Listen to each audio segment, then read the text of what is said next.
yang diselenggarakan oleh Oxford Nanopore Technology yang dilaksanakan di Thailand Science Park Convention Center, The National Science and Technology Development Agency, Rangsit, Bangkok, Thailand pada tanggal 15 sampai 16 Maret 2023. Dipimpin langsung oleh Ketua Yayasan Satria Budi Dharma Setia, yaitu Dr. Vincentius Simeon Weo Budianto bersama dengan peneliti dari Universitas Gadjah Mada, Universitas Airlangga, Institut Teknologi Del, Universitas Yarsi, Universitas Pajajaran, dan RSUPN Dr. Cipto Mangunkusumo. Pembicara kita pada sharing session kali ini adalah Bapak Hanif Ahmad Kausar Junaidi SSI, yang merupakan salah satu tim dari Dr. Lydia dari Universitas Pajajaran. Adapun materi yang akan disampaikan diantaranya adalah terkait sequencing setup, data principle, next flow workflow, epitomy, metagenomic, dan variant calling. Lalu selanjutnya pada akhir sesi nanti akan ada sesi diskusi, dan bagi para hadirin apabila ada yang ingin ditanyakan kepada para peserta Bioinformatics Workshop dapat langsung menuliskan di kolom chat atau bisa langsung open mic. Baik, bisa langsung kita mulai saja. Kepada Bapak Hanif dipersilakan untuk dapat menyampaikan materinya.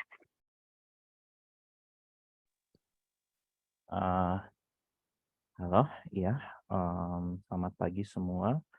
Uh, saya mungkin mungkin telah terjadi sedikit miskom antara saya sama uh, Dr. Vincent. Saya kira ini bakalan agak informal aja sih.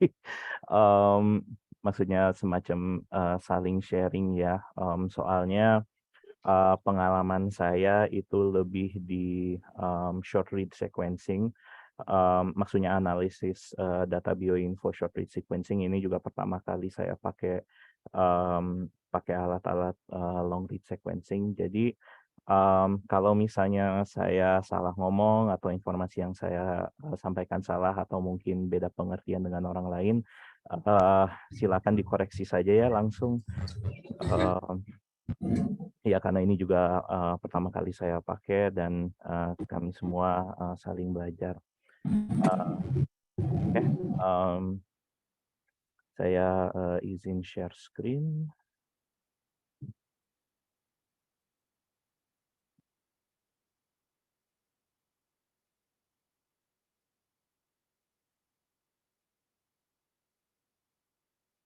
Oke, so ini yang saya tampilkan sekarang ini adalah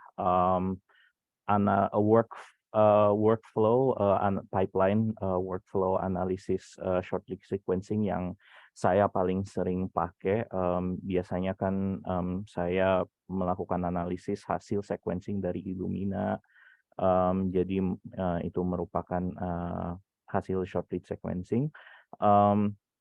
So pipeline-nya sih bisa pipeline ini didapatkan dari workflow GATK best practices dan bisa dibagi menjadi step-step ini.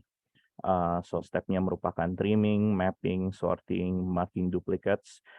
Base recalibration ini merupakan step opsional karena membutuhkan pertama sih ini menggunakan alat-alat yang menggunakan algoritma machine learning, dan karena itu membutuhkan data lumayan banyak. Untuk ini tergantung organisme yang di sequencing apa. Kalau misalnya menggunakan manusia, base recalibration di QSR itu bisa dipakai, tapi kalau untuk saya paling sering pakainya tuberkulosis karena datanya kurang banyak, di QSR nggak bisa dilakukan. Variant calling, genotyping, variant filtering, habis itu file yang dihasilkan itu merupakan VCF atau variant caller format. So kalau misalnya kita pakai workflow yang disarankan GATK, trimming dilakukan menggunakan Trimomatic, mapping BWA-MEM, Picard, untuk sorting mark duplicates, recalibration pakai BQSR, variant calling pakai haplotype caller, genotyping pakai genotype GVCF, sama variant filtering pakai VQSR. Nah, VQSR ini juga variant quality score recalibration ini juga merupakan teknik machine learning, membutuhkan data banyak. So again, tergantung dengan organisme yang dipakai. Kalau misalnya pakai manusia, VQSR ini bisa dilakukan. Kalau TB, karena nggak ada data banyak, VQSR nggak bisa dilakukan. So ini merupakan just a basic workflow dari yang disarankan dipakai GATK.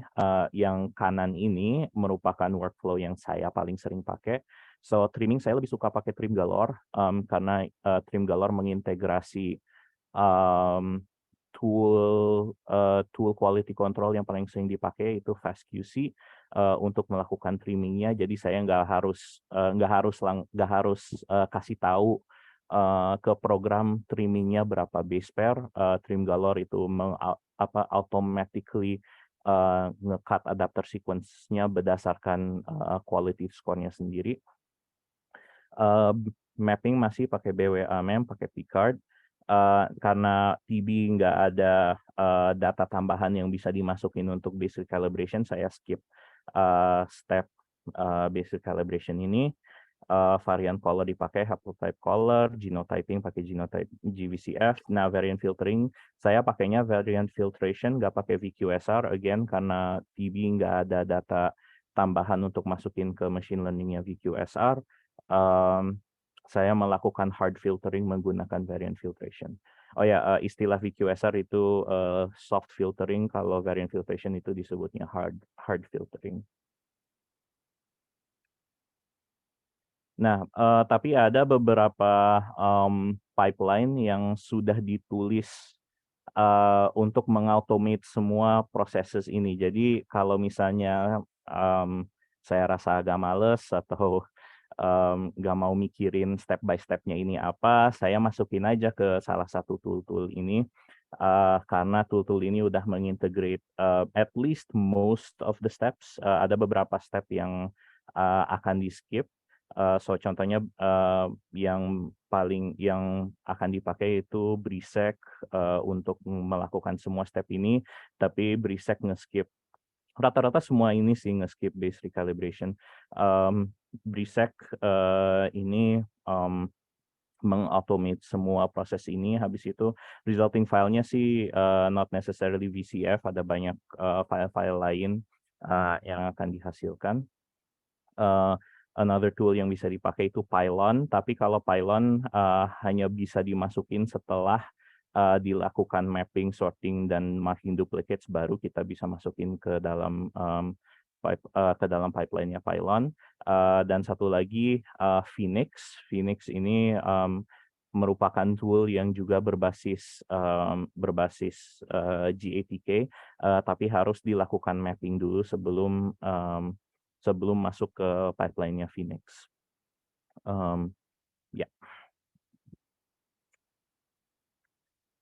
So, ini mungkin ke daerah yang kalau ada yang mau koreksi saya silakan. Tapi secara prinsip long read sequencing analysis workflow itu mirip dengan short read sequencing, tetapi menggunakan beberapa tool-tool yang berbeda dan mengcombine beberapa step.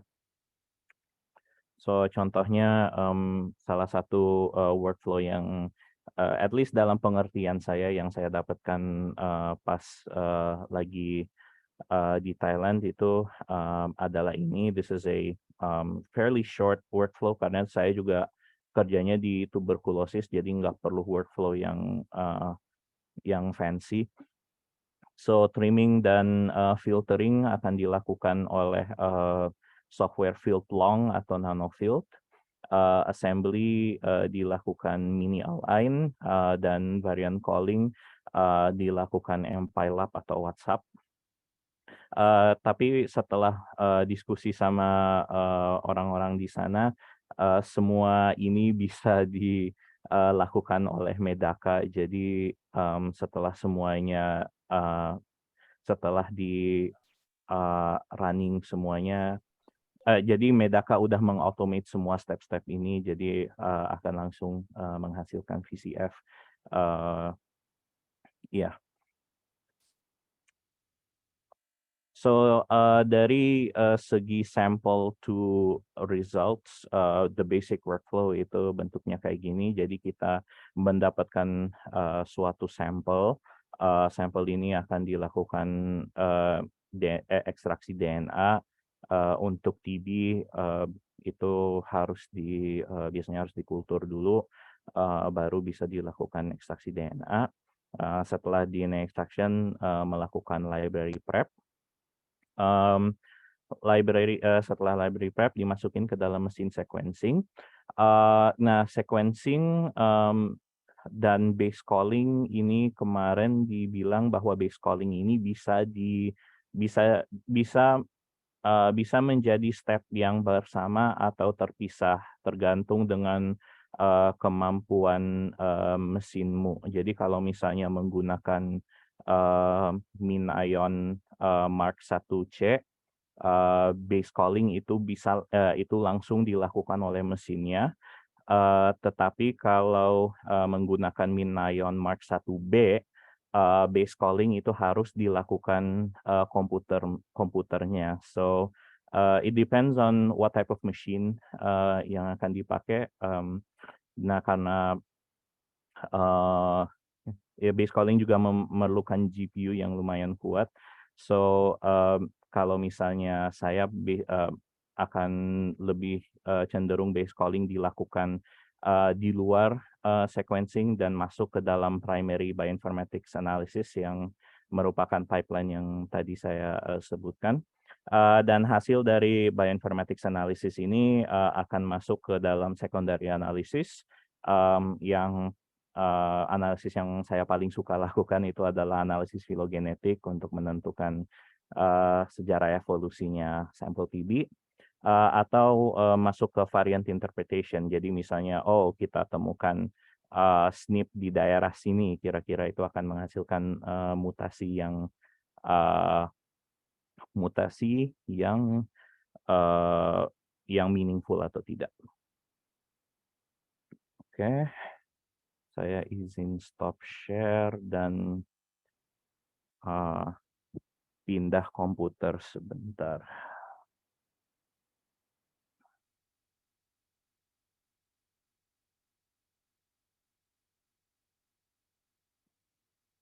Oke, so ini yang saya tampilkan ini merupakan site community.nanoportech.com. Ini merupakan site community-nya Nanoport di mana kita bisa melakukan mendownload software-software yang dibutuhkan. Oke, sebentar. So di sini ada beberapa tools yang bisa dipakai. Dorado misalnya ini merupakan software untuk melakukan base calling. Yang mungkin akan paling berguna untuk kita pakai ini adalah Mino. Mino ini semacam GUI untuk memonitor proses sequencing pada alat. So di sebelah sini saya tampilkan di sini ini merupakan page dari ini merupakan software Mino-nya. So di sini I don't have a MinION machine attached to it, jadi harus di-attach. Setelah melakukan library prep dan dimasukin ke dalam mesin, kita bisa melakukan start sequencing untuk run sequencingnya. Dan di sini kita bisa juga di sini nanti kita bisa memonitor how the sequencing is going. So setelah dilakukan sequencingnya, kita copy either file FAST5 atau file FASTQ-nya dari Mino ke dalam komputer kita sendiri. Nah, sekarang kita lakukan primary analysisnya. So primary analysis itu bisa, kalau kemarin kita bisa pakai mana toolnya? Nah, ini dia, Epitomi Labs installer yang merupakan eh, yang eh, jadi primary analysis ini nggak usah langsung pakai command line, itu akan menampilkan GUI di mana kita bisa klik-klik-klik aja untuk melakukan primary analysisnya, habis itu resulting filesnya nanti keluar. Atau kalau misalnya ingin saudara-saudara ingin otak-atik pipeline-nya sendiri, oh, kita bisa kita bisa langsung pakai Epitome Labs dari GitHub-nya, habis itu langsung run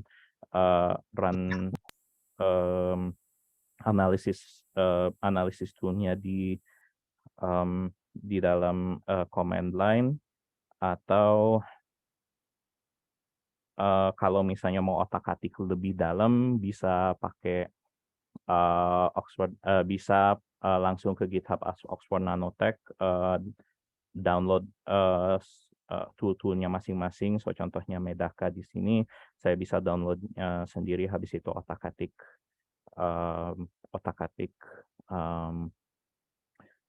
otak-atik toolnya sesuai dengan keinginan saya.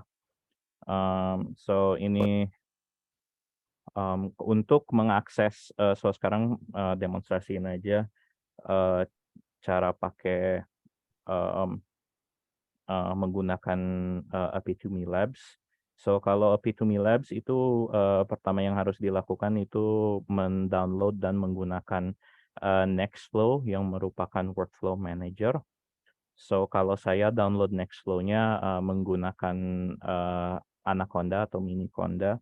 So mengactivate Nextflow.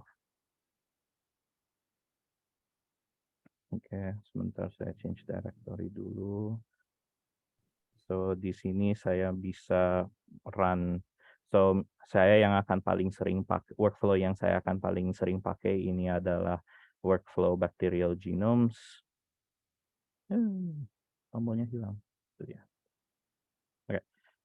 Workflow bacterial genomes ini yang saya akan paling sering pakai. So untuk cek bahwa workflow ini berfungsi, bisa run program ini, run code ini. So di sini saya run Nextflow, run Epitome Labs, workflow bacterial genomes, help.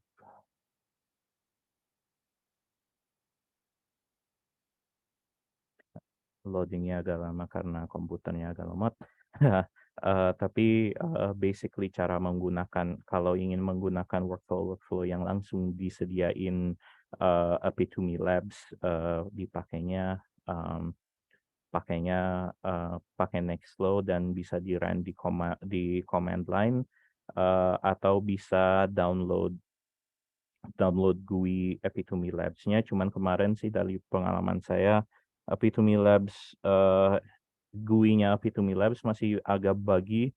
Jadi kadang kalau klik running-nya nggak dilakukan, kalau double klik tiba-tiba ngehang.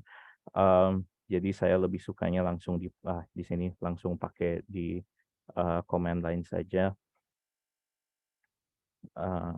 Iya. Dari saya itu saja. Terima kasih, saya kembalikan kepada MC.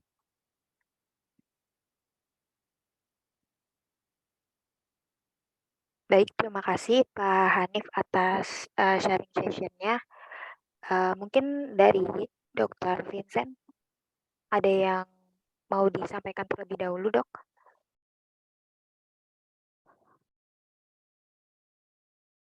Sebelum kita masuk ke sesi diskusi. Ya, dari saya paling ini ya, apa namanya, salah satu plan kita memang kita akan tempatkan cukup banyak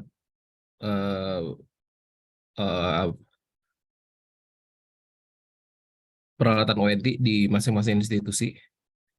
Dan sekarang kita udah mulai proses tanggal 27 nanti itu udah ada satu yang udah mulai kita kirim ya. Dan nah, untuk di acara kemarin sendiri memang khusus spesifik untuk nanopor dan mereka menggunakan epitomi dalam proses analisisnya.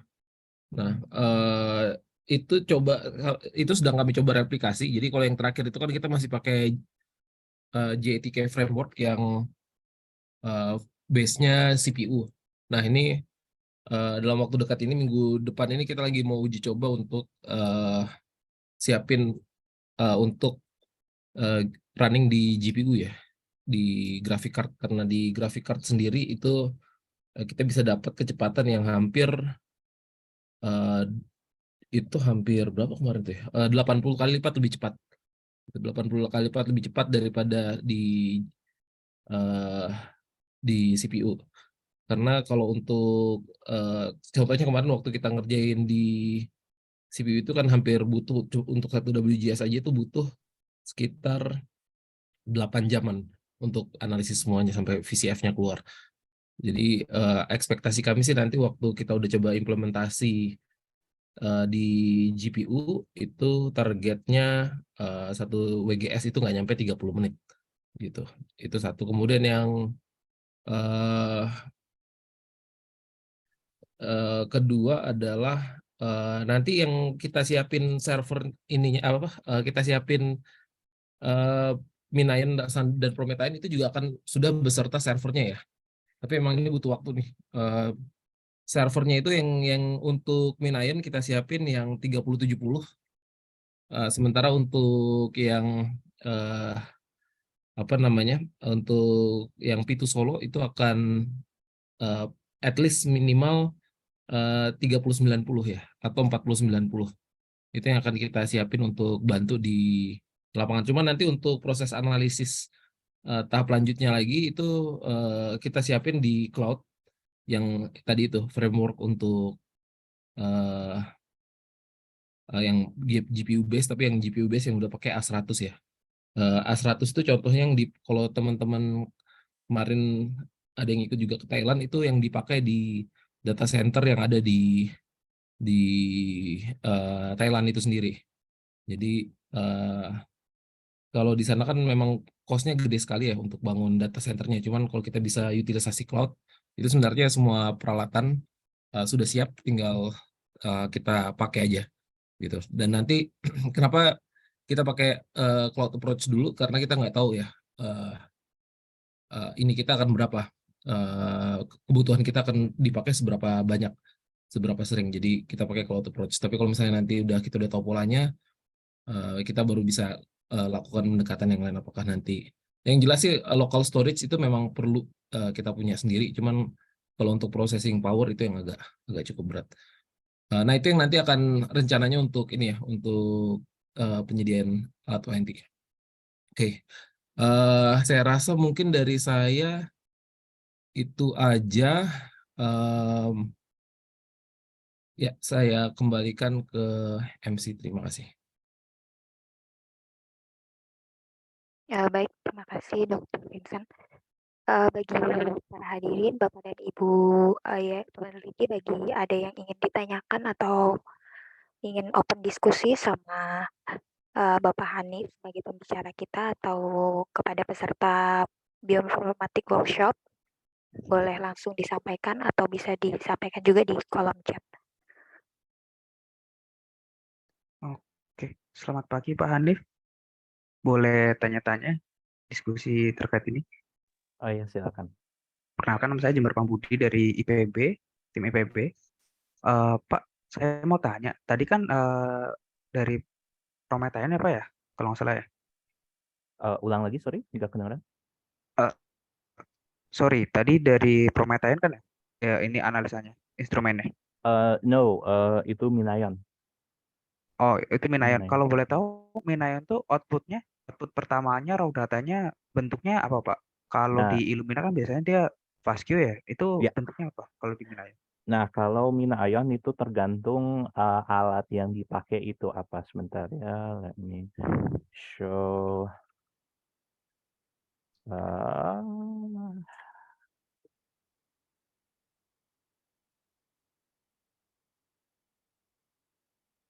Saya izin share screen sebentar, lagi loading.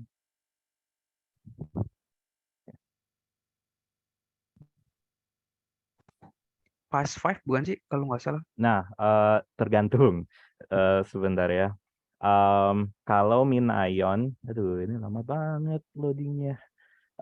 Kalau Minayon tergantung mesin yang dipakai itu yang mana. Karena ini tergantung apakah mesinnya sendiri bisa melakukan step base calling-nya sendiri atau base calling-nya harus dilakukan di komputer. So, product page-nya lama banget munculnya. Kalau pakai Minayon Mark 1B, itu yang kecil kelihatan seperti flash disk, yang akan dikirim ke komputer itu adalah fast 5-nya, dan base calling untuk ngubahin ke fast QC-nya harus dilakukan oleh komputernya sendiri. Tapi kalau menggunakan Minayon Mark 1C, yang akan di output itu adalah fast queue-nya, karena base calling-nya bisa dilakukan di mesinnya. Tapi you can split step base calling dan sequencing-nya biar yang akan di output mesin itu consistently fast 5.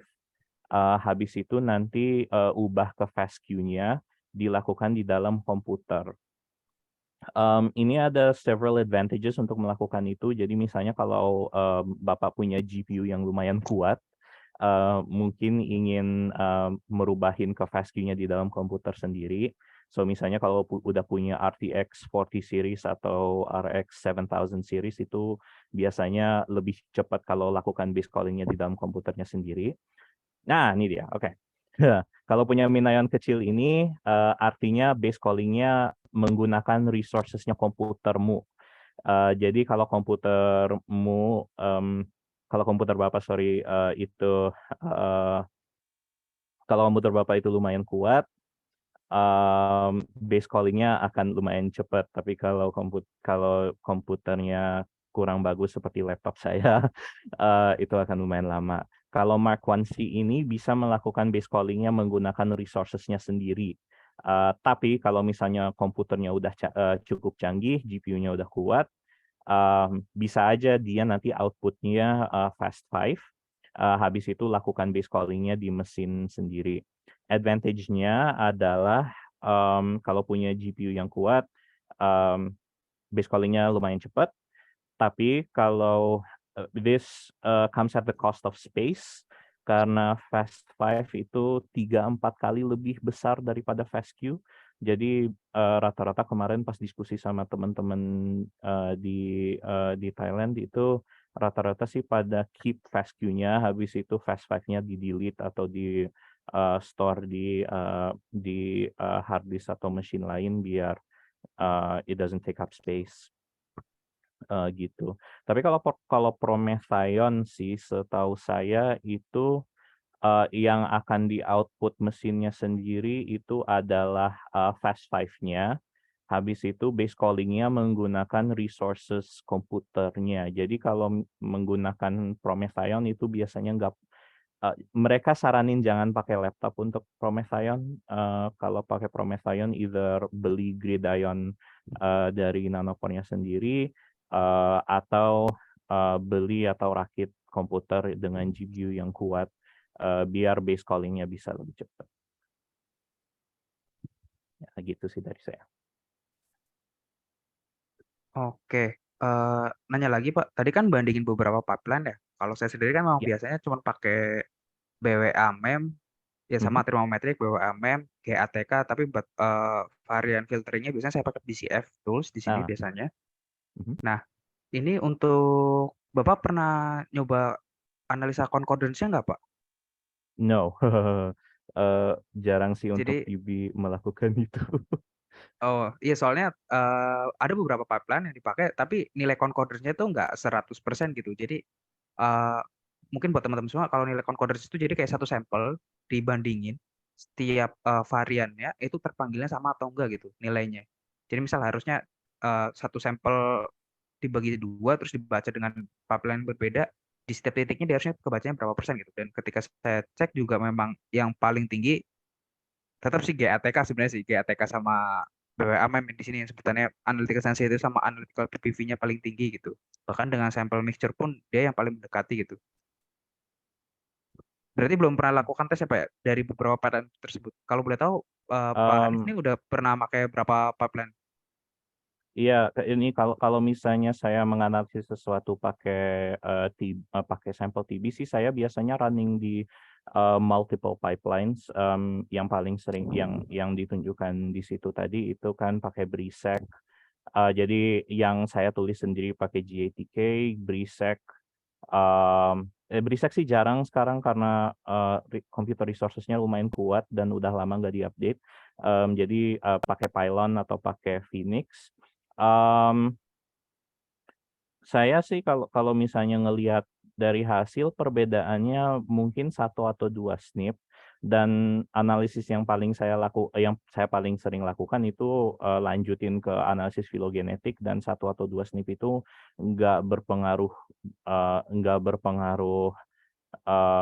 berpengaruh signifikan lah ke hasil filogenetiknya. Jadi saya I don't really nggak terlalu merhatiin sih, karena hasilnya rata-rata juga sama, saya nggak terlalu perhatiin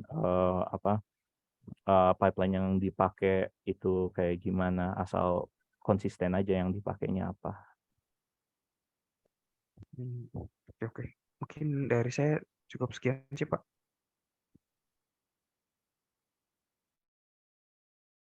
Ini sambil tunggu pertanyaan yang lain ya.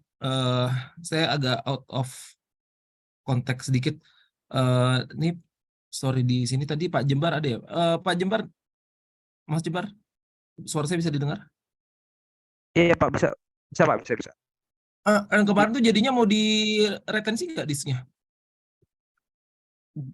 Saya sih untuk referensinya apa ya? Yang mungkin rada lama kan di referensinya, di indexingnya itu yang cukup lama kan sebenarnya kan. Mungkin kalau emang nanti ke depannya bakal praktek-praktek lagi, untuk referensinya kita nggak perlu indexing lagi. Jadi ketika mau pakai ya pakai aja gitu. Tapi kalau alignment kan nanti bakal ganti sampel lagi. Tapi kalau untuk indexingnya kalau bisa jangan sih, karena itu makan 1 jam sendiri. Kemarin kan bilang pas proses indexing, terlebih dia nggak bisa multi thread gitu loh Pak. Oke. Ya udah, berarti saya retensi yang di 155 tuh. Terus kemarin sama Pak Siam ya? Ini Pak Siam juga kayaknya ada nih. Pak Siam. Yes, Dok. Halo, Dok. Ya, ini kemarin IP address-nya yang berapa? Maaf, saya lupa. 160 something. Wait. 161 ya? Sorry, 110 239 69 17. Belakangnya berapa? 17? 17. Belakangnya 17. Oke. Ya, sorry saya. Ya, makasih Pak, nih biar saya siapin buat di retensi. Ya, oke. Mungkin kalau ada tambahan dari teman-teman yang kemarin ikut, kemarin kan ada Dr. Firman, ada Bu Niken, kemudian ada juga Dr. Firman dari Unair, Bu Niken dari UGM, kemudian ada Mbak Mentari dari RSCM, kemudian juga ada dari IT Dell, ada Darwin, ada Mbak Ina juga dari RC. Silakan kalau ada yang mau di-share yang lain. Dr. Vincent, saya boleh bertanya mumpung ada Pak Jembar tadi tidak ya? Berhubungan dengan pertanyaan Pak Jembar. Iya, silakan Dr. Ya, Vero. terima kasih Pak Jembar tadi. Ini MC-nya Rizka ya, saya balikin ke Rizka ya. Oh ya, saya izin bertanya ya Mbak Rizka. Saya Vero. Baik Dok, silakan Dok, boleh langsung ditanyakan. Ya, ini sekalian untuk Pak Jembar dan juga Pak Hanif yang sudah menanyakan dan membahas tentang overlaps, concordance between different variant polar ya. Itu kalau sekadar sharing juga, itu memang kalau dulu kan saya di cancer ini, tapi kan memang ada beberapa pilihan varian polar dan itu memang sudah ada di publikasi juga kalau memang berbeda varian polar itu perbedaannya cukup banyak. Jadi overlap-nya itu hanya sekitar 40 sampai 60% antara varian polar berbeda. Ini untuk yang cancer. Nah, waktu itu pilihannya ada flea bias, ada GATK haplotype color, ada mutek, ada mood sign, itu apalagi ya? Nah, itu memang di publikasi itu dibilang hanya sekitar rata-rata 50% persamaannya. Jadi, nah ini juga Pak Jember apakah pernah membandingkan antara kalau boleh tahu itu pernah memakai varian polar apa? Dan kalau saya dulu di cancer yang pernah, terus akhirnya saya malah digabungkan. Jadi haplotype color, GATK haplotype color ditambah flea bias. Jadi nanti digabungkan variansnya. Kemudian waktu itu pernah nyoba dengan mutek juga, tapi mutek itu terlalu berbeda dan terlalu tricky, banyak yang salah kalau untuk cancer waktu itu kita teliti. Nah, jadinya kita hasil varian yang kita pakai adalah yang dari dua itu flea bias sama GATK haplotype color, tapi tetap aja mesti dilihat di visualize pakai pakai apa tuh saya IGV ya. Biasanya kita visualize-nya, terus jadi tetap harus dilihat dulu apakah itu beneran variansnya true mutation atau tidak. Terus juga terakhir, akhirnya kalau untuk publikasi tetap harus di beberapa varian itu tetap harus dikonfirmasi dengan metode lain. Waktu itu kita pakainya jadinya kita pakai whole exome sequencing. Nah, untuk memvalidasinya pakai targeted sequencing untuk beberapa pilihan. Untuk beberapa random varians dikonfirmasi bahwa itu memang true mutation. Kalau dari saya seperti itu, nah itu saya juga jadi tertarik Pak Jember sudah pernah mencoba pada sampel apa ya dan varian polar apa? Terima kasih. Oke, kalau boleh jujur, kalau saya di tempat kerja saya sendiri, kalau saya sendiri kan sebenarnya sampel orang-orang sehat ya, untuk untuk sel-sel cancer seperti itu belum pernah, tapi kita tetap baca dan cuman nyoba sih waktu itu masih dalam riset ya. Jadi kalau bisa dibilang ini masih project R&D-nya. Jadi kalau di sini saya tuh referensinya sudah pernah saya share sebenarnya di grup bioinformatik itu ada dari docs.gdccancer.gov. Di situ kan dia memberikan DNA sequence variant calling pipeline-nya. Di sini sebenarnya dia ngasih runtutannya meskipun pakai yang lama ya, ininya bahasa sintak yang lama. Di sini dia banyak sih, ada pakai Muse, Mutek, Varscan, sama Pindel. Sebenarnya di sini dia ngasih pipeline tambahannya. Jadi dia mengkombinasikan kayak ATK sama pipeline lainnya. Jadi memang buat cancer ini sendiri, jadi di sini tuh untuk gdccancer.gov ini, jadi ketika kita ingin submit referensi kita, atau kita submit paper kita, disarankan ngikutin panduan yang ini nih untuk variant callingnya, biar nggak terlalu konkordansinya terlalu tinggi gitu. Jadi biar konkordansinya terlalu rendah, jadi biar kemiripannya tuh tinggi. Makanya mungkin saya share lagi ininya apanya? Boleh Iya, ntar saya lewat chat. Mana chat? Nah ini, oke, saya share. Jadi saya patokannya ikut ini karena di situ ketika kita ingin submit paper pun harus suruh ikut ini. Ketika mau kalian calling variannya, ini dulu nih pakai ini, baru nanti dianalisa memang benar atau enggak. Misal nih ada region tertentu di kromosom berapa, markernya contohnya ini, dan kita sudah punya nih referensinya. Jadi dari awalnya kita targeted ke situ, tapi ketika sudah makin besar sampelnya, kita namain, oh ini varian ini belum terdaftar, tapi kita namain ini varian yang kemungkinan jadi biomarkernya untuk cancer A, contohnya kayak gitu. Dan analisanya biasanya dari covariatnya berapa, terus dia sebutannya frekuensinya berapa, kemudian dibandingin dia tercluster atau enggak, emang antara kontrol sampel dengan kontrol positifnya bagaimana, biasanya kayak gitu sih. Cuman di sini untuk varian callingnya kita suruh ikutnya panduan yang ini, yang saya kirim di chat ini. Karena di situ dia mengkombinasikan beberapa langsung dan ada urutannya tertentunya seperti itu. Kalau dari saya sendiri sih pengalaman saya cuma ini gitu. Mungkin kalau dari Pak Hanif ada pengalaman lain?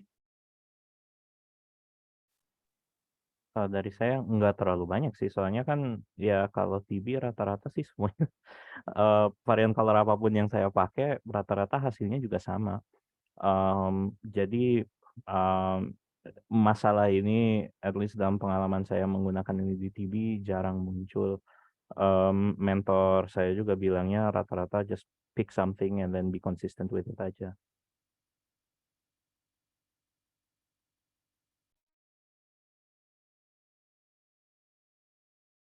Bagaimana Bu? Mungkin ada yang didiskusikan lagi? Ya, sudah cukup sini. Terima kasih, referensinya sangat bagus. Terima kasih Pak Jember, Pak Hanif. Sama-sama. Baik, terima kasih Pak Jember. Kepada para hadirin, apakah ada yang ingin didiskusikan kembali atau ada yang ditanyakan kepada narasumber, atau bagi para peserta Bioinformatics Workshop juga boleh apabila ada yang ingin ditambahkan.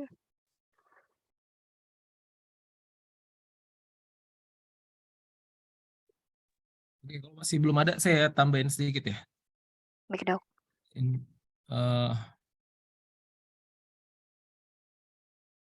Dalam jangka waktu dekat ini kita lagi mau siapin untuk yang dry lab hands-on, bukan hands-on training ya, dry lab yang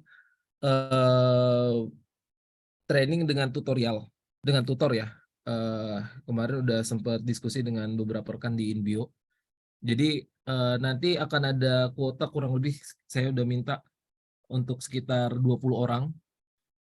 Jadi nanti dari masing-masing tim itu bisa kirimkan lagi siapa yang mau dapat training. Tapi itu memang trainingnya cukup banyak dan cukup intens, hampir setiap 2 minggu sekali, dan bukan 2 minggu sekali, setiap minggu bisa 2 kali. Tapi ya itu materinya akan rinci dan ada tutornya nanti di situ yang nanti akan bantu rekan-rekan sekalian. Materinya masih saya mintakan, nanti akan kami share segera setelah saya udah dapat, dan nanti dari situ minta tolong untuk bisa dipilihkan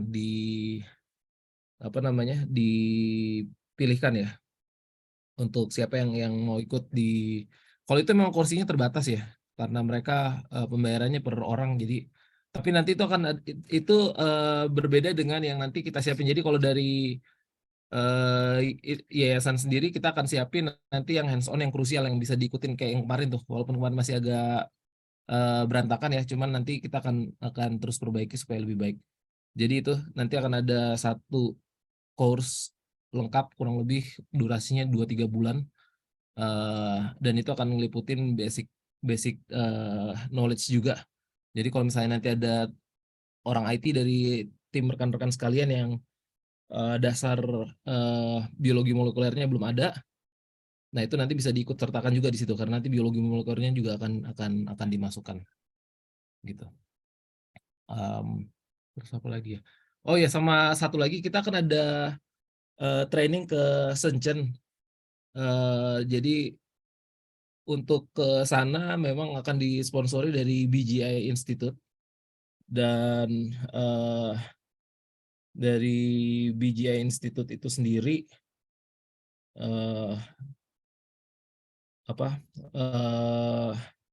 yaitu harapan saya sih karena nanti yang heavy load-nya itu akan sangat mungkin kita pakai alatnya dari mereka. Jadi yang kami prioritaskan adalah mereka yang punya peralatan BGI dulu di lab-nya, atau mereka yang punya data cukup banyak gitu. Tapi di luar itu ya kami dorong kalau ada informasi khusus yang menurut rekan-rekan sekalian ini spesifik belajarnya, spesifik dan butuh pengetahuan lebih lanjut, itu mohon kabarnya ke saya supaya saya minta bisa push ke mereka supaya bisa dibantu siapkan gitu. Contohnya aja misalnya yang dari timnya Dr. Ariel itu perlu untuk human genome curation dan anotasi dari rare disease varian. Nah, itu yang akan kita siapin topik spesifiknya gitu. Jadi waktu kita kirim ke sana udah bukan basic lagi yang didapat, tapi yang harus sudah udah level advance. Ya. Oke, itu dari tambahan dari saya. Silakan kalau ada yang mau bertanya, saya kembalikan ke Mbak Rizka. Baik, terima kasih dok. Mau bertanya Mbak Rizka ke Dr. Vincent, tadi bisa diulang kursus untuk surgeon, untuk dokter bedahnya atau untuk apa, dan kursusnya malah ke bagian apanya ya Dr. Vincent kalau boleh tahu? Bioinformatik. Oh, bioinformatik. Soalnya ya sekali lagi ya, di sini kursi yang paling pentingnya itu kan bioinformatik.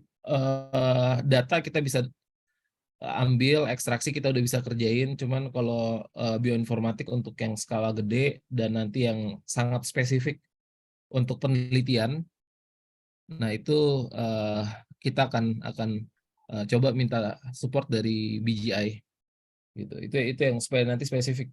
Soalnya kan kemarin kan kami itu kelihatannya, jadi dari mereka itu kan kemarin kami beli G400 ya, senilai 800.000 US dollar dari BGI. Nah itu mereka in return-nya mereka kasih fasilitas training senilai 800.000 dolar juga. Gitu, 800.000 dolar itu untuk 80 orang. Walaupun ya menurut saya sih nggak nggak apa-apa sih. Tapi yang penting nanti kita perlu siapin untuk itu siapa aja yang bakal siap kirim. Walaupun alat G400-nya sendiri menurut saya over pricing ya. Ya. Jadi ya buat bioinformatiknya ya Dr. Vero ya. Oh iya, makasih. Terus mau nanya itu, jadi nanti kalau yang tadi high throughput-nya jadinya kita G400 atau mau jadi yang ada yang lain, Dokter? Apakah Saya lagi sudah ada tetap push buat T20 ya. Saya lagi push buat T20. Soalnya kalau kita dapatnya cuma T7 nggak ada signifikannya, dan jumlah sampel kita juga cuma terbatas ya. Padahal dan cost-nya itu mahal ya. T7 itu kita bisa push di angka cuman $150 per WGS, tapi kalau T20 kita bisa push di angka $1 gitu. Cuman yang nggak tahu sih kalau nanti kita bisa tetap dapat, soalnya ini kan kita bakal deal sama mereka tuh kurang lebih sekitar 8 juta US dollar tuh. Nah ini saya lagi coba semaksimal apa yang kita bisa dapat dari 8 juta US dollar gitu. Yang saya lihat dari mereka tuh ada gelagat-gelagat mau upselling kayak gitu. Jadi itu dan yang saya paling nggak suka dari MGI sih, mereka suka ngatur-ngatur gitu. Itu yang saya paling nggak suka. Ya, apa yang kita mau kerjain ya kita kerjain, nggak bisa mereka atur-atur. Masa kayak kemarin ngomong aja diatur. Oke. Ya. Dok, Ya silakan. MGI itu short read juga kan? Mestinya sama dengan Illumina, mestinya workflow-nya, pipeline. Sama, cuman harganya yang beda. Itu aja sih. Kalau Illumina harganya bisa bersaing sih, saya juga kepingin pakai Illumina. Gitu. Oh ya, satu lagi yang terakhir saya lupa kasih tahu. Jadi saya lihat kan di beberapa proposal kan sekalian kan memang ada komparasi antara grup untuk mencari patogenik variannya itu seperti apa ya. Yang patogen yang munculnya cuma di mutasi yang mungkin muncul hanya di kelompok apa namanya kelompok penderita atau pasien atau kelompok perlakuannya. Nah itu nanti rencananya memang kita lagi itu khusus nanti kami akan bantu juga buat develop sesuatu yang nanti dari VCF-nya itu kita bisa langsung taruh di situ, terus kita bisa ngerunning, misalnya kita mau automate, misalnya dia akan uji normalitas dulu, kemudian nanti akan pilih apakah akan coba pakai bikin cross tabulasi pakai Saviro Wilk atau chi-square, atau nanti kita mau langsung kerjain analisis of varian ANOVA atau Kruskal-Wallis misalnya datanya misalnya nggak ini ya. Nah itu sedang kami siapin juga. Jadi itu akan cukup seru tuh nanti, karena perjalanan itu bukan cuma sampai VCF ya. Perjalanan masih panjang gitu. Ya, itu sedikit tambahan dari saya. Dari teman-teman yang lain yang kemarin ini ada yang mau ditambahin nggak nih? Ini ada Darwin nih, Darwin. Mas Darwin gimana, mau ada yang ditambahin dari yang kemarin? Dr. Vincent, saya Oke. boleh izin tanya ke Pak Hanif, Iya, Kak? silakan. Ya, Silakan. maaf ya Pak, soalnya saya kebetulan juga topiknya tuberkulosis. Jadi, halo Pak Hanif, saya perkenalkan Putra, Mas Putra aja, masih terlalu muda soalnya untuk manggil Bapak. Saya dari timnya Dr. Retno, juga mengerjakan tuberkulosis. Jadi ini sebenarnya pertanyaannya sekedar sharing aja sebenarnya, karena saya juga nggak punya pengalaman banyak. Basic saya sebenarnya juga bukan bioinformatic tapi data engineer, jadi lebih ke arah programming daripada sequence seperti itu. Pertanyaan saya nih untuk Pak Hanif, kalau untuk tim Bapak kira-kira pernah mengerjakan yang translational kah menggunakan WGS, atau selama ini masih yang sifatnya analisis seperti phylogenetic? Bagaimana Pak, boleh share kah? Ya, translational sih berharap kita akan ke arah sana, terutama sih dalam hal ingin melihat apa itu namanya, genomic Eksistensi. and genomic and phenotypic relationship antara drug resistance associated mutations dengan drug resistance sendiri. So emang keinginannya sih bisa ke arah situ, ke arah translational juga. Cuman sampai sekarang sih pengalaman saya, soalnya saya juga udah ngerjain phylogenetics sejak S1. Jadi I cut my teeth in phylogenetics. Jadi yang paling saya paham dalam hal whole genome sequencing itu bagaimana bergunanya ke arah phylogenetics. Tapi sih harapannya ya kita akan ke arah translational juga. I see. Berarti belum pernah coba untuk yang ke arah drug resistance tuh belum dicoba ya, Pak Hanif, terkait TB?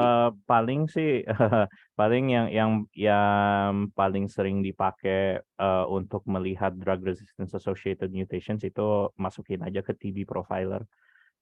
Betul, ya. Ya. Jadi kalau misalnya mau tahu info-info lineage, drug resistance itu masukin ke TB profiler.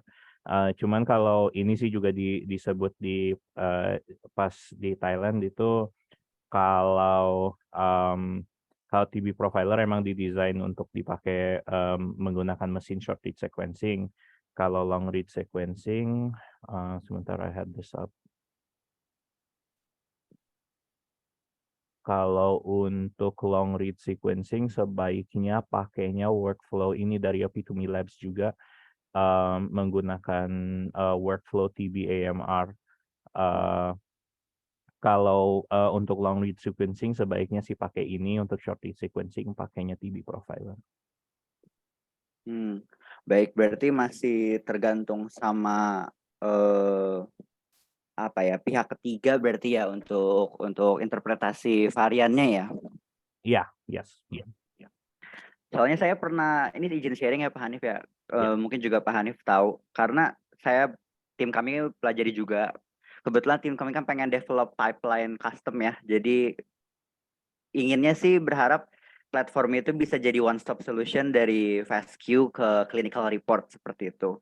Nah, sebenarnya ternyata untuk TB ini tuh udah ada database-nya. Jadi WHO itu udah menyiapkan database varian lah. Jadi variannya apa, ditranslate ke resistensinya apa. Tapi ternyata kalau dari sesama peneliti TB juga kita masih mengandalkan kayak TB profiler, seperti yang tadi Epitome masih mengandalkan third party seperti itu ya Pak Hanif ya?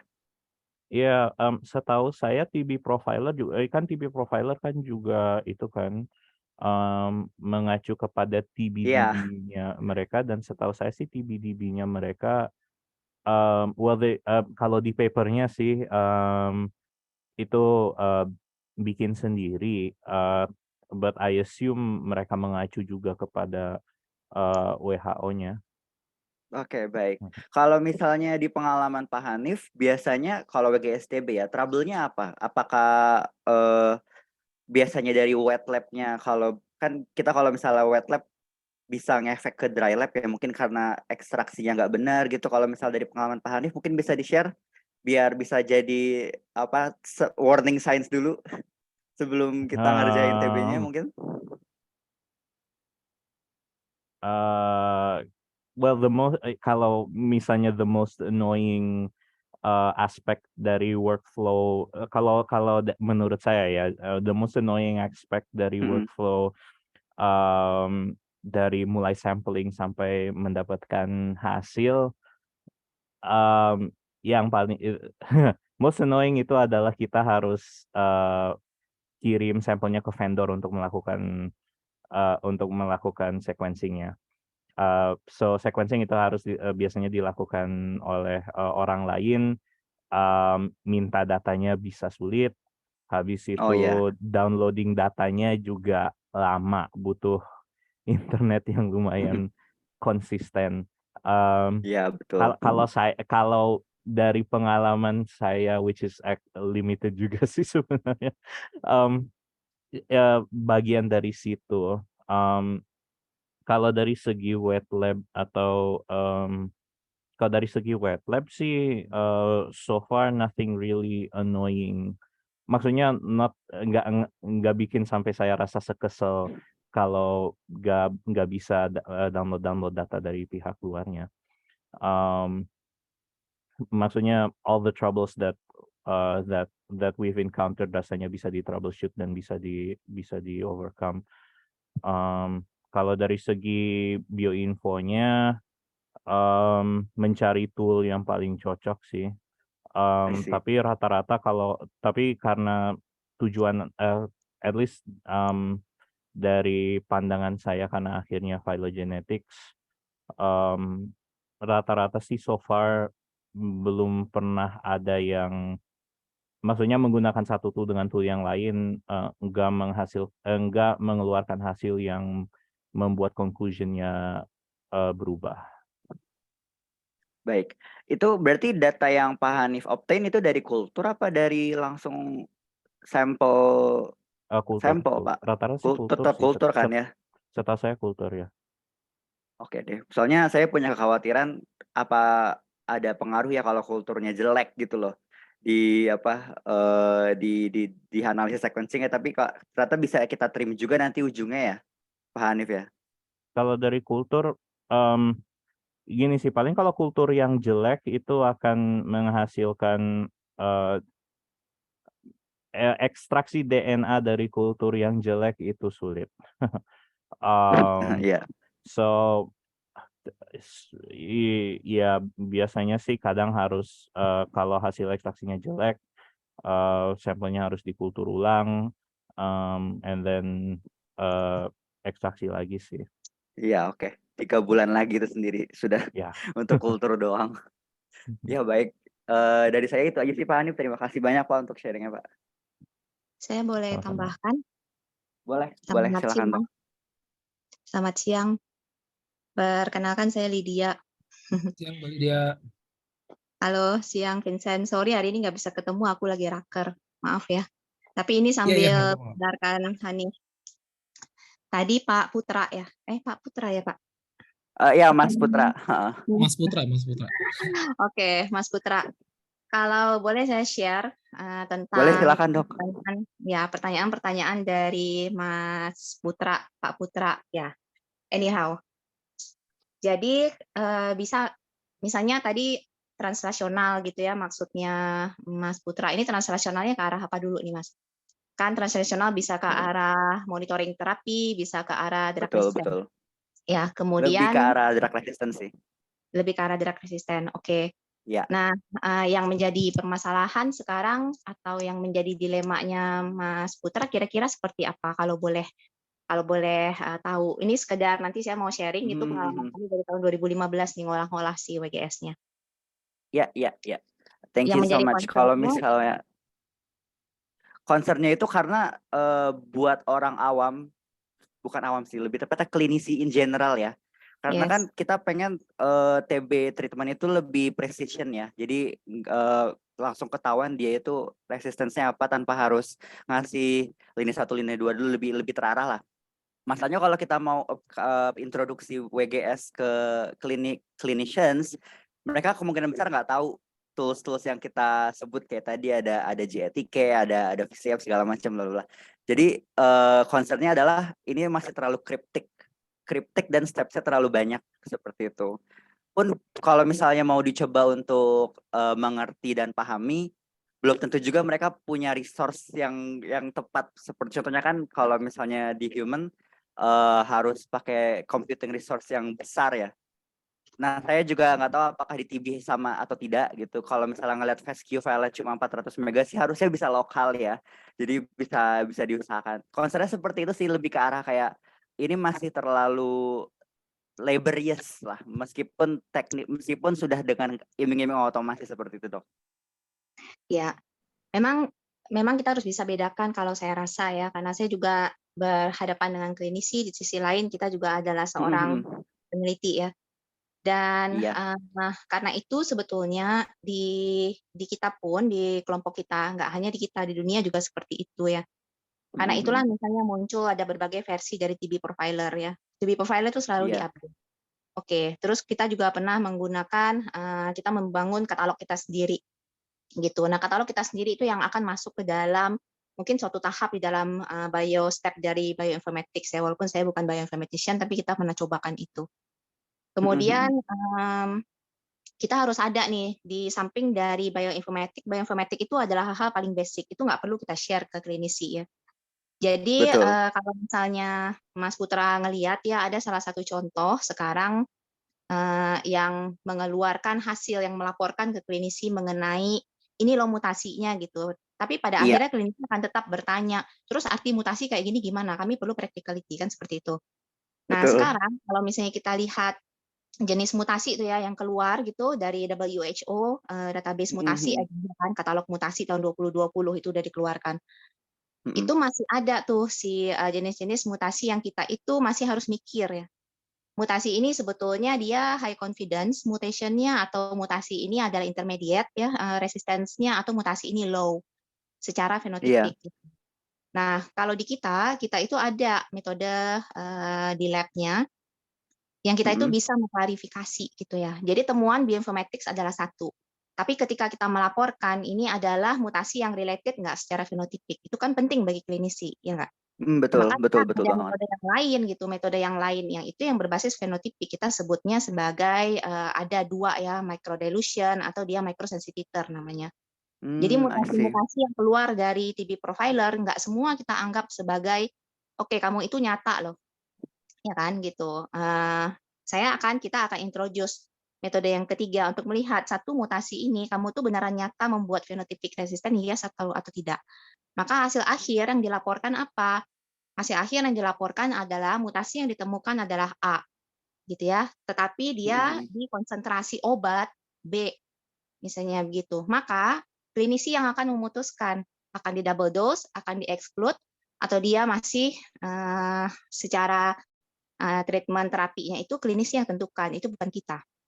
Ya, bukan bagian kita melakukan itu. Bagian kita adalah mutasi yang ditemukan adalah A, dia related dengan intermediate resistance, atau dia related dengan low resistance, atau dia related dengan high resistance secara fenotipik dengan berbagai konsentrasi.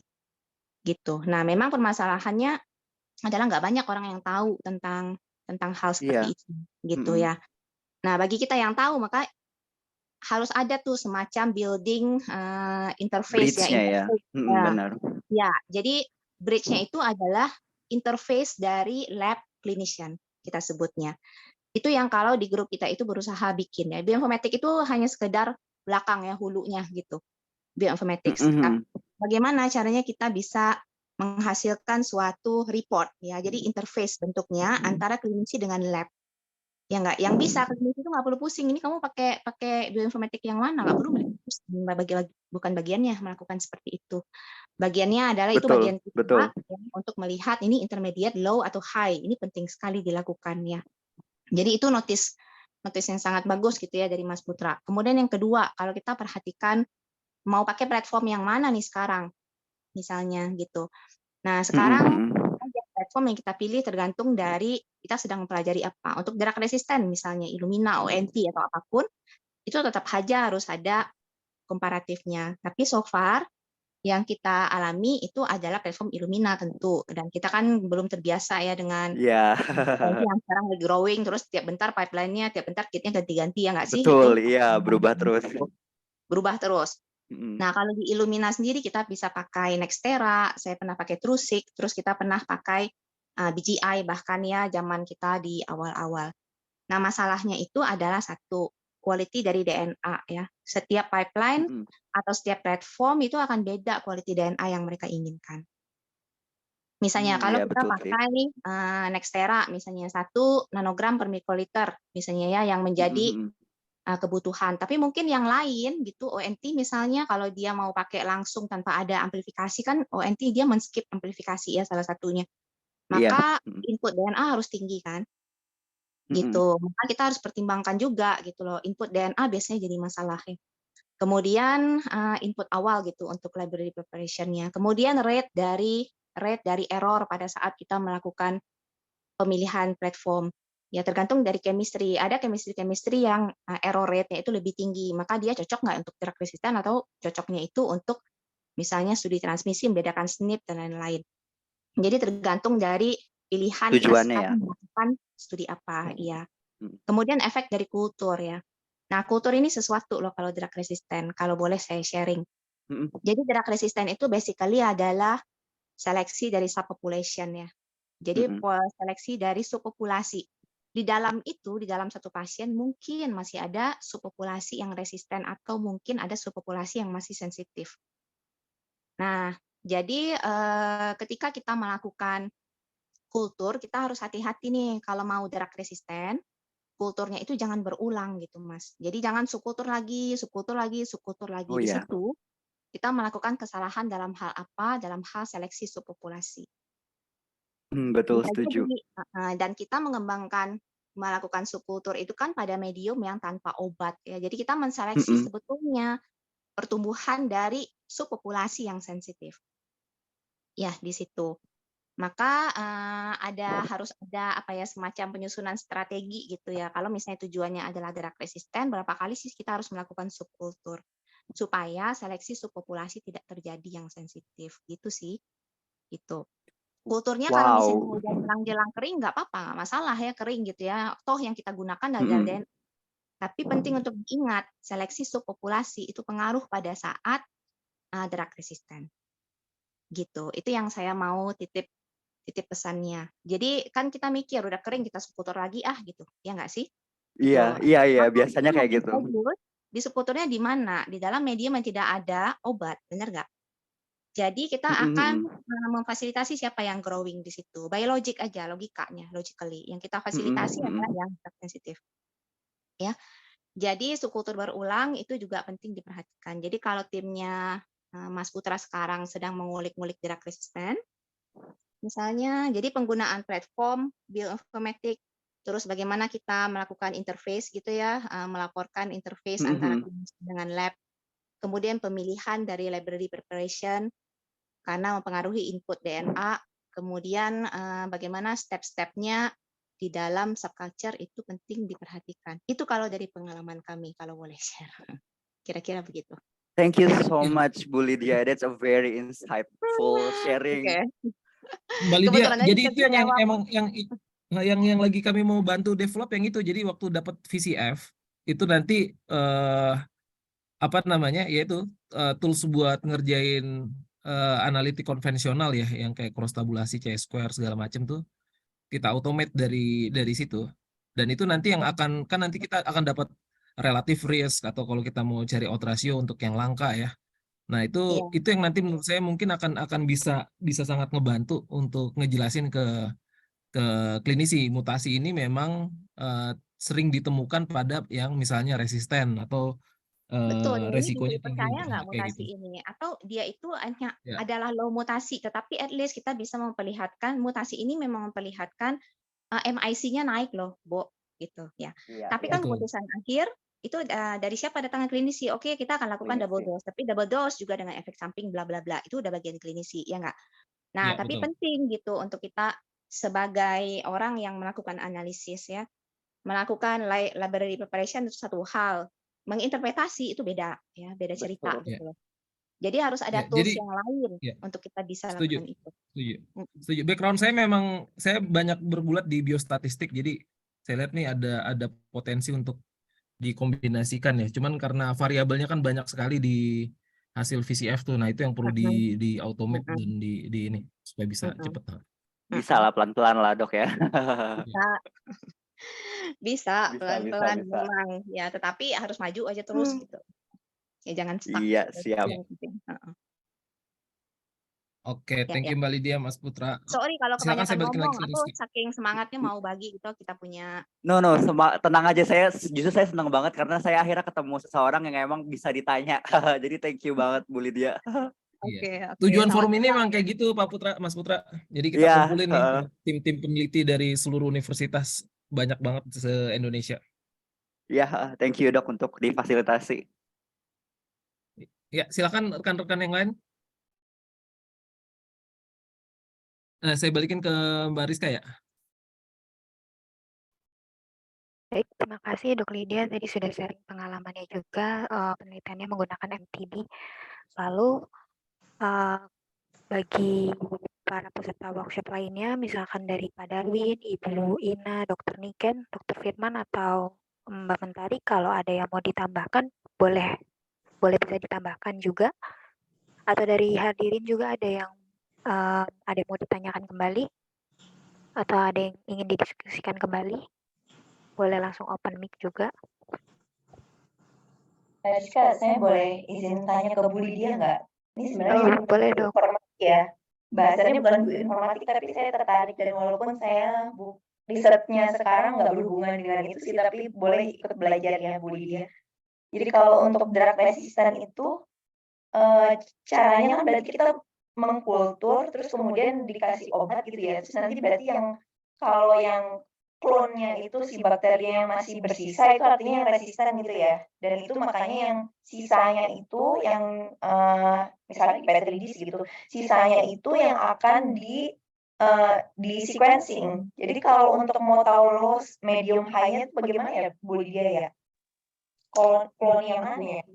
Ya, Ya, oke. Jadi ada berbagai strategi nih, Ibu ya. Kalau misalnya kita bicaranya tentang drug resistant TB gitu ya. Mungkin kalau saya yakin mungkin di resistensi antibiotik yang lain juga berlaku hal yang sama sih ya, karena hal yang general gitu. Jadi kalau di TB kita itu bisa pilih ya sebetulnya, ada banyak strategi gitu. Dari mana sih sebetulnya paling cocok kita untuk melakukan whole genome sequencing atau NGS ataupun dia target multiplexing gitu. Mau dari step yang mana?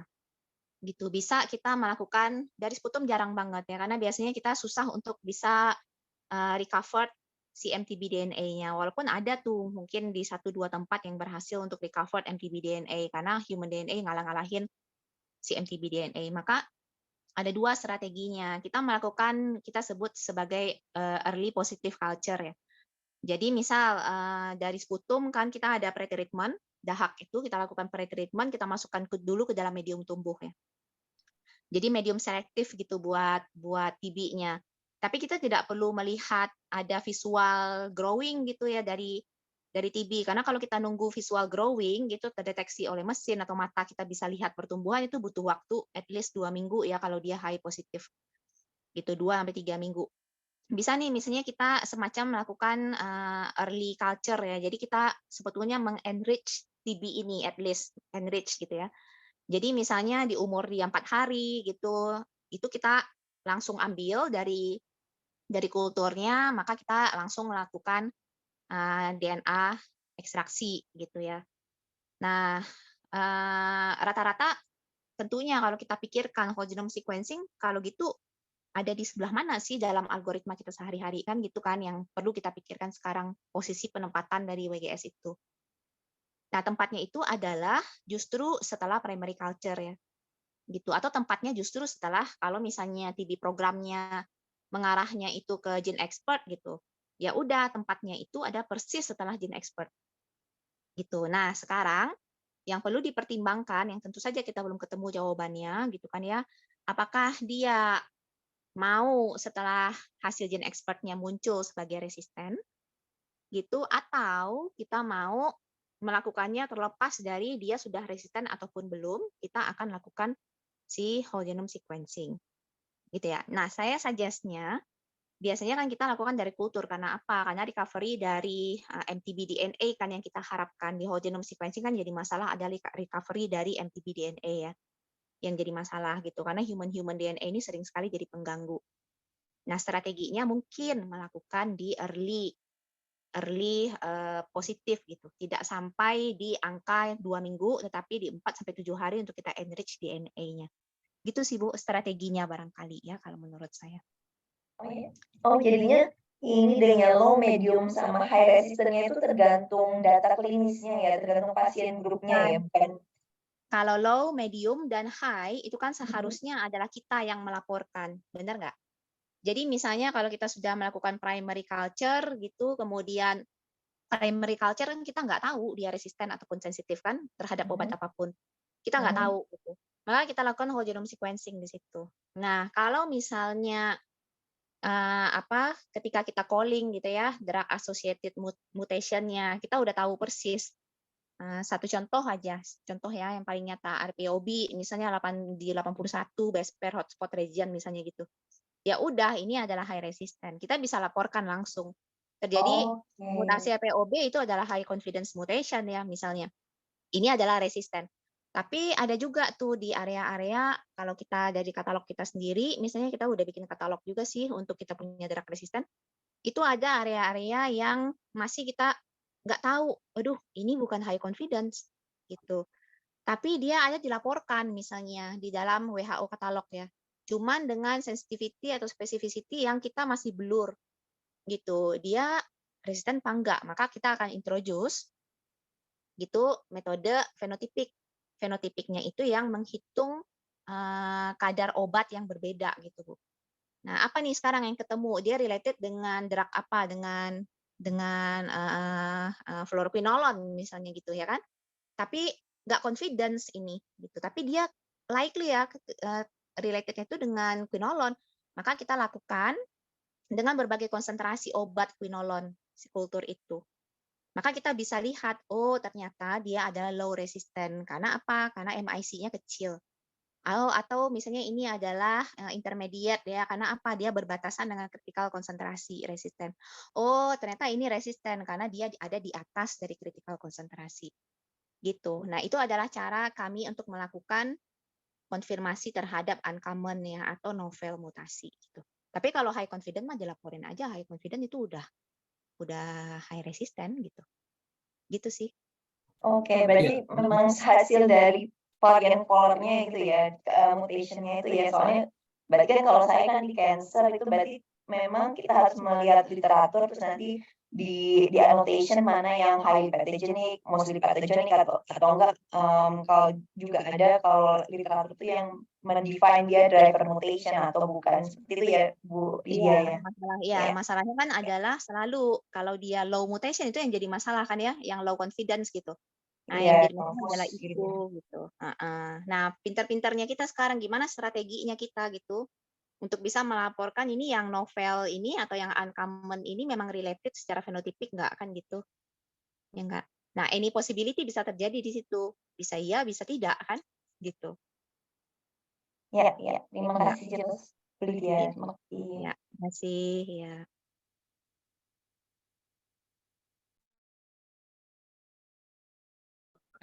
Sorry saya nambahin sedikit ya. Jadi itu kan yang terkait memang yang mau di riset sama Mbak Lydia bukannya? Maksudnya jadi memang nanti awalnya dari data klinis, kemudian kita bisa prediksi kan nanti untuk ininya apa namanya gen-gen resistennya itu ya Mbak ya. Yang penting Enggak, data klinisnya ada. Kalau yang seperti kalau data yang itu sih kita sudah lakukan Vincent. Justru sekarang yang kita mau lihat yang adalah mana yang human ya, yang human ya. relasinya dengan human ya. Jadi di Bister itu kan ada banyak relasinya dengan human kayak gimana itu yang kita mau lihat. Interaksinya. Gitu. Oke. Sip, terima kasih Mbak Lydia. Saya kembalikan ke Mbak Rizka. Baik, terima kasih Dok Lydia. Bagi para hadirin, ada yang masih ingin didiskusikan kembali?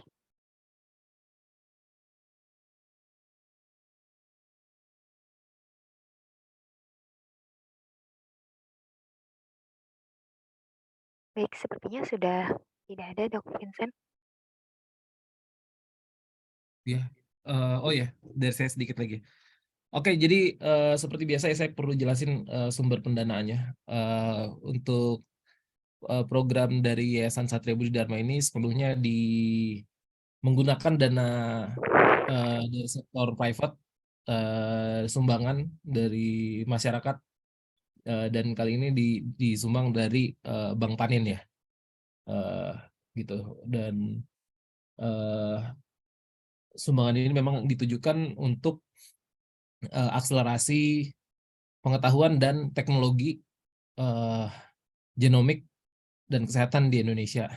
Jadi makanya itu kami push untuk membangun program-program yang sifatnya kita libatkan semua orang dan dalam skala nasional ya, nggak cuman segelintir pihak aja gitu.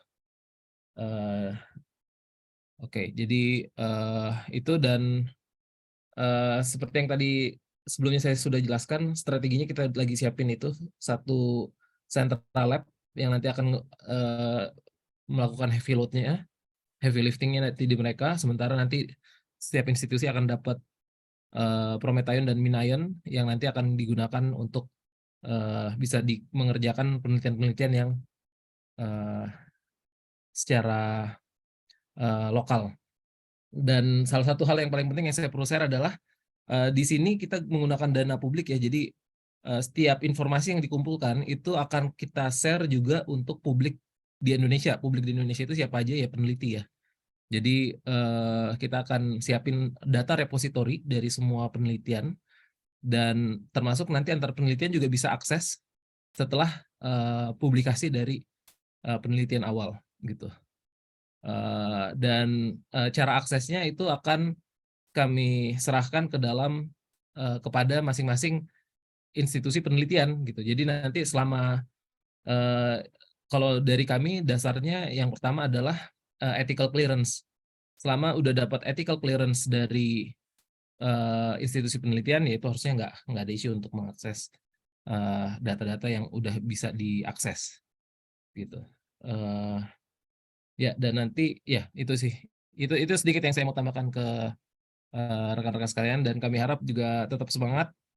Kita udah mulai bergerak walaupun pelan ya, cuman ini memang masih banyak hal yang kita kerjakan karena dana kita terbatas, tapi kita mau maksimum impact. Kalau kita terlalu terburu-buru itu ruginya gede, karena itu contohnya waktu kami beli G400 itu tanpa negosiasi, jadi estimasi kami ruginya tuh gede banget di situ gitu. Sementara waktu kami persiapan misalnya waktu T7, waktu kami negosiasi itu selisihnya aja bisa sampai lebih hampir 17 miliar lebih gitu. Jadi itu makanya kenapa pentingnya negosiasi.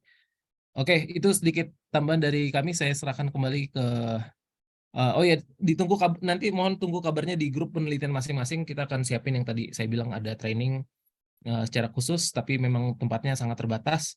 Tapi kita juga akan siapin cloud computing untuk rekan kita eksplorasi, dan nanti kita akan ajarin termasuk sampai dasar-dasarnya dari cara setupnya segala macam. Karena dari kami kepingin rekan-rekan sekalian bisa mandiri untuk mengerjakan ini semua. Oke, saya kembalikan ke Mbak Rizka. Terima kasih banyak. Selamat siang. Baik, terima kasih Dok Vincent. Apakah sudah boleh ditutup Dok Vincent atau? Iya, silakan ditutup aja nggak apa-apa. Baik Dok, terima kasih kami ucapkan kepada pembicara dan hadirin sekalian atas partisipasinya. Oh iya, sorry, satu lagi Mbak Rizka. Baik Dok. Ya, untuk rekan-rekan sekalian yang mulai berpuasa, kami ucapkan selamat berpuasa, semoga lancar puasanya sampai Lebaran nanti. Ya, itu sedikit tambahan dari saya. Terima kasih. Baik Dok. Baik, terima kasih kami ucapkan kepada pembicara dan hadirin sekalian atas partisipasinya. Mohon maaf apabila terdapat perkataan yang kurang berkenan. Sampai bertemu kembali di sharing session berikutnya. Baik, izin kami tutup. Sekian, wassalamualaikum warahmatullahi wabarakatuh. Waalaikumsalam warahmatullahi wabarakatuh. Terima kasih semuanya, selamat siang. Terima kasih semuanya.